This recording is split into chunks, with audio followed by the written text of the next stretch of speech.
Okay, so when I saw this, the celebration, Oneg Shabbat, Kabbalat Shabbat, in front of the Butler Library at Columbia, in kaffiyehs, I thought of, well, this. This was the Parr Professor of English and Comparative Literature at Columbia University, Edward Said. He was also a confidant of Yasser Arafat, um, intellectual, artist. He partnered with Daniel Barenbaum. But most of all, Said was an imposter. So when we see these kinds of imposters, we're not surprised that at Columbia, the origin of Palestinian impersonation, Edward Said. Let me tell you a little bit about him. He was my professor at Columbia. Um, he was mean and scary in ways that were not appropriate. He used to tell us, this is Said, the champion of the oppressed, that we had never lived until we lived in a French salon. Now, what's really disturbing about Said, not only that he's throwing a rock at an Israeli soldier from the Lebanese border, he wrote a book called The World, the Text, the Critic. Wow. Talk about the activist scholar.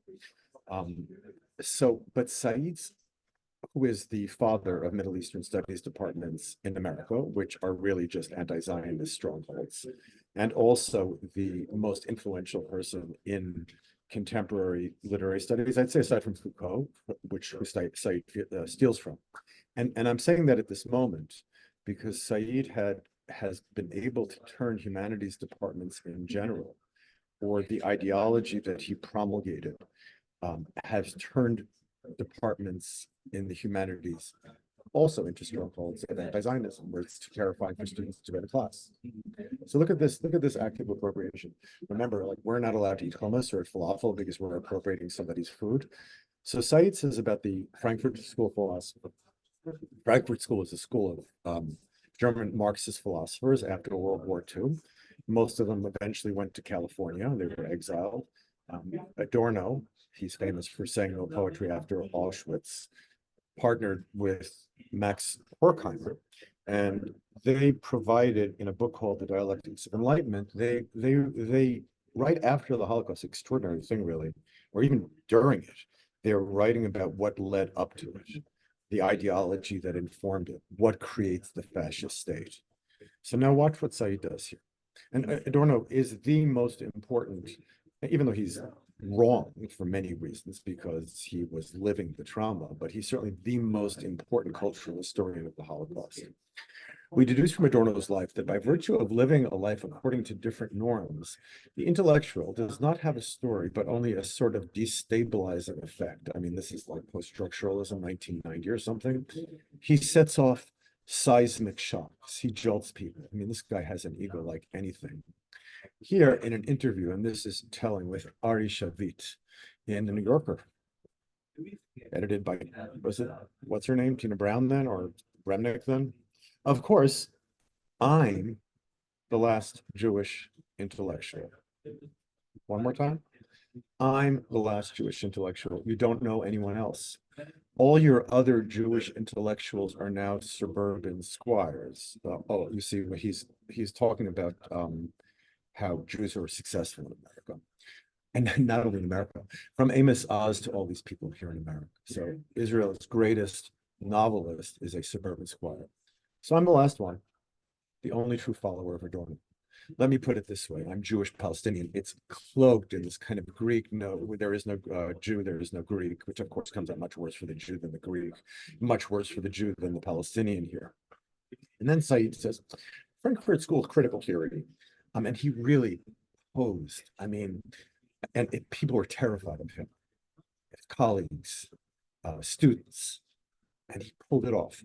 Frankfurt School of Critical Theory, despite its seminal insights into the relationship between domination, modern society, and the opportunities for redemption through artist critique, anybody who says seminal, be suspicious of, is stunningly silent on racist theory, anti-imperialist resistance, and oppositional practice in the empire.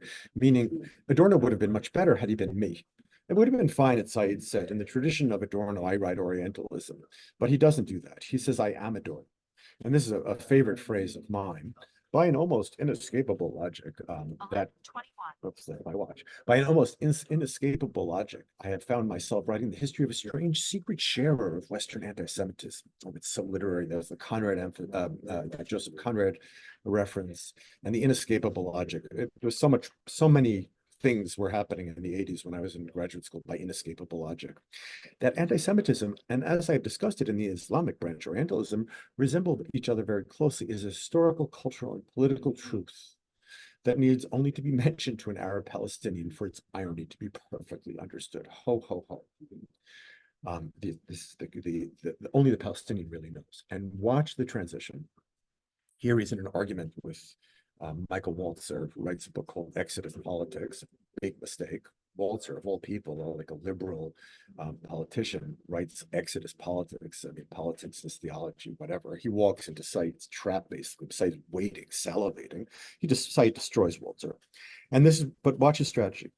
But the one thing I want Michael Walzer to remember is that the more he shores up the sphere of Exodus politics, the more likely it is that the Canaanites on the outside will resist and try to penetrate the walls banning from the goods of what is, after all, I love that after all there, it's kind of homey.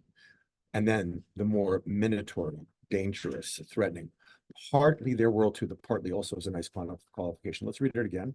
Is that the Canaanites on the outside will resist and try to penetrate the walls, banning them from the goods of what is, after all, partly their world too.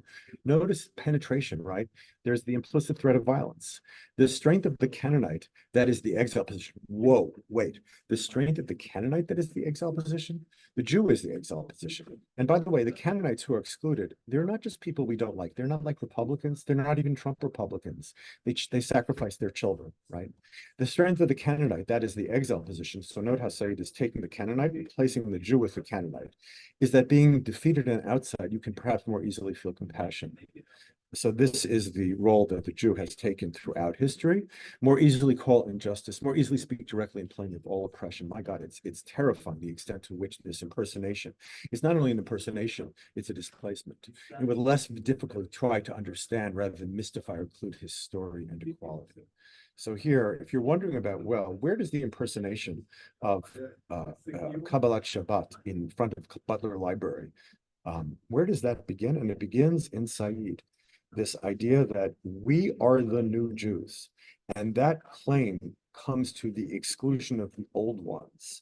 The nuance that Said represents here, it undermines itself because we know where he stands. He broke with Yasser Arafat. Why did he break with Arafat? Because he did not agree with the Oslo Accords. So this is 1124. This is Yishmael in a three-piece suit. Sophisticated, public intellectual, artist, impersonator, master rhetorician, Jew hater, really father of contemporary woke anti-Semitism.